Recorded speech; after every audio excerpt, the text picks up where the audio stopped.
Om Swastiastu, jumpa lagi dengan saya Cokorda Udiana Nindya Pemayun dalam studi penelitian lapangan melanjutkan tutur Sang Garuda bagian ke-7. Hari ini saya akan membuka tentang pahatan sebuah motif bergambar burung Garuda di sebuah candi, yaitu Candi Sukuh. Candi Sukuh ini adalah candi tua yang ada di Nusantara, tepatnya di Desa Karanganyar, di perbukitan dan pergunungan.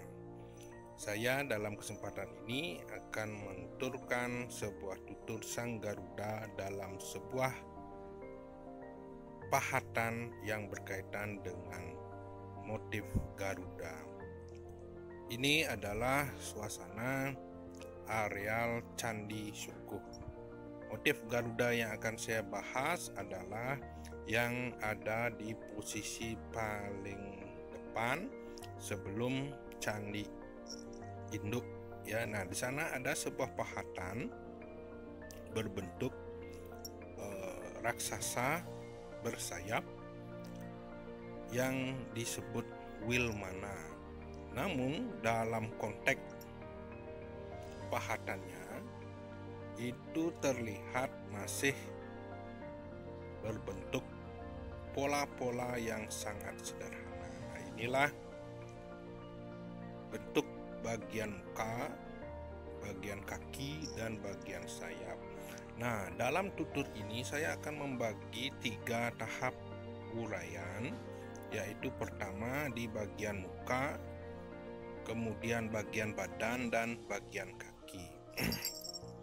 Pada bagian muka ini terlihat tergambar sebuah figur raksasa, ya, dengan posisi pahatannya agak pipih, ya. Kemudian sedang memanggul orang, ya, atau manusia atau sebuah bentukan sebuah dewa dalam posisi yang simetris, ya. Namun di sini kepala ini sudah hilang dan tidak bisa kita menggambarkan dengan jelas apakah ini Dewa Brahma atau dewa-dewa yang lain yang tergambar dalam visual mitologi, ya. Namun posisinya itu adalah memanggul, ya. Kemudian di posisi kaki manusia yang dipanggul itu terlihat, kemudian gerakan tangannya terlihat, dan hiasan-hiasan di pergelangan terlihat. Namun di sisi ini saya hanya menjelaskan bahwa makhluk mitologi yang bersayap itu selalu digambarkan dan divisualkan sebagai Garuda. Nah, Garuda ini ternyata bentuk dan ekspresinya sangat beragam. Nanti kita akan temukan dalam konten-konten berikutnya saya jelaskan.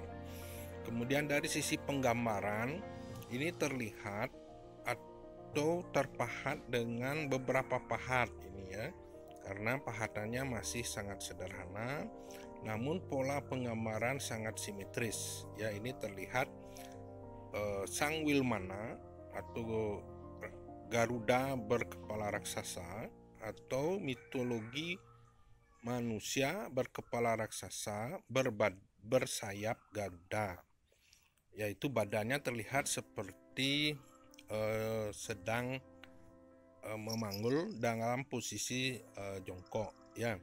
Nah, di sini terlihat guratan-guratan atau pola-pola guratan. Pertama itu terlihat dari guratan kain yang dipakai pada badan. Kemudian sayapnya dibuat tidak simetris, satu terkepak turun, satu terpentang ke atas. Kemudian posisi kaki itu karena bersimpuh, dia akan kelihatan seperti terlipat, ya.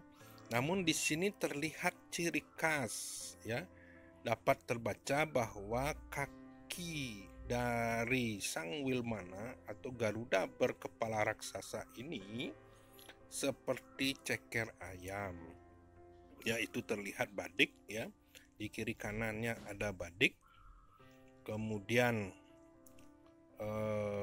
pola pakaiannya ada 3 garis ya, itu seperti bahasa Balinya itu membulat ginting ya, atau sedang memakai keben yang sangat sederhana ya. Kemungkinan si pembuat atau sang leluhur yang memiliki daya cipta ini terbuat menggambarkan, terkesan ya, menggambarkan atau memahatnya dengan tergesa-gesa. Di sini terlihat ukiran-ukiran atau pahatan-pahatan yang tidak rapi. Kemungkinan pahat yang digunakan juga masih sangat sederhana. Namun di sisi lain, konsep yang diterapkan ini menjadi sebuah misteri, menjadi sebuah daya ungkap apa yang dimaksud oleh leluhur ketika membuat daya cipta seperti yang tergambar dalam patung Wilmana di Candi Sukuh ini. Inilah sebuah bahan pembelajaran dan bahan edukasi untuk mengenal dan memahami daya cipta dari leluhur kita ketika memvisualkan sebuah figur yang terpahat dalam sebuah batu padas ya. Nah, batu padas yang digunakan ini sangatlah keras. Tentu ketika kita membayangkan proses pembuatannya, ini memerlukan waktu yang cukup panjang. Di sisi lain, hal-hal yang belum tersurat atau tergambar dalam pahatan ini tentu maksud apa yang ingin disampaikan oleh leluhur tentang bentuk seperti ini. Apakah suatu pengetahuan, apakah suatu imajinasi, ataukah sebuah pengetahuan yang mesti dipahami. Nah, dalam catatan-catatan kuno ada istilahnya Wilmana sebagai tunggangan Rahwana atau tunggangan Betara Brahma. Demikian yang bisa saya sampaikan. Mudah-mudahan menjadi inspirasi ketika kita menghormati karya-karya leluhur, menghormati daya cipta leluhur. Demikian, terima kasih.